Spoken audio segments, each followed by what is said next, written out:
In this video, I'm going to share with you how I faced anxiety and panic in my C&P exams and simple, practical tactics I used to defeat them and get 100% P&T all in only 4.5 months. So let's get started. Number one, breathe to relieve. Now, I'm not a medical person, but I am a certified patient, and I've been through a good bit of therapy. And in there, I learned that when stress strikes and anxiety strikes and sometimes panic is triggered, what happens is our heart starts beating really fast, adrenaline starts pumping, it triggers that fight, flight, or freeze mentality. And then in particular, our breathing gets really short. And in my case too, my mouth will get really dry and I'm not even able to vocalize words. So I knew for me, this was a huge threat, that if I was to be able to respond in any of these exams and anxiety or panic attack happened, I was dead meat. One place I came closest to having a panic attack was in all exams, it was the hearing exam.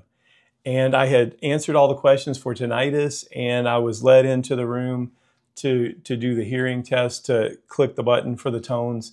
And I remember going in there, and I was fine when the guy was setting me in the chair, but when he left and closed the door, and I had glass on one side, and then around me there was this white padded wall, like a padded room with these little tiny holes in the white wall. And I just remember as I was sitting there in complete silence, that it's like the walls started closing in on me, and then they started spinning, and I started getting triggered with anxiety. I couldn't hear anything this guy was saying through the headset, and then I knew a panic attack was about to happen, and I was able to remember to breathe. And I employed the breathing technique a couple of times, and I was able to go on and stay in the chair and get through this exam. What I had learned in therapy, though, was that what we can do to kind of de-escalate that or diffuse the chain from advancing is to catch the breathing. And so what I employed was just a simple technique of breathing in as deep as you can, and then a little bit more, and then breathing out and exhaling completely. And I'll give you kind of an example of that sitting in the exam, not super dramatic, but just basically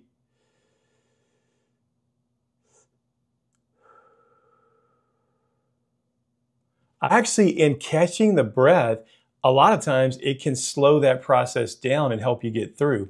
I know there's a couple of other breathing techniques like 3x6 that basically you breathe in to the count of 3 and then you exhale to the count of 6. And then I've seen on some of the YouTube videos and read in some of the books by special forces that a lot of them use box breathing, which is breathing in 4, hold it for 4, breathe out for 4, and hold it for 4. Try some of those and see if any of those work. I want to encourage you, if you consider subscribing to my channel and help me reach as many vets as possible. Also, if you'd possibly consider liking this video, sharing it with anyone you think it may help. And also, please drop me a comment. Tell me what you think. Tell me what tactics you use that helped you or what you would recommend. I reply to all comments. Well, thank you so much for watching, and I'll see you on the next video.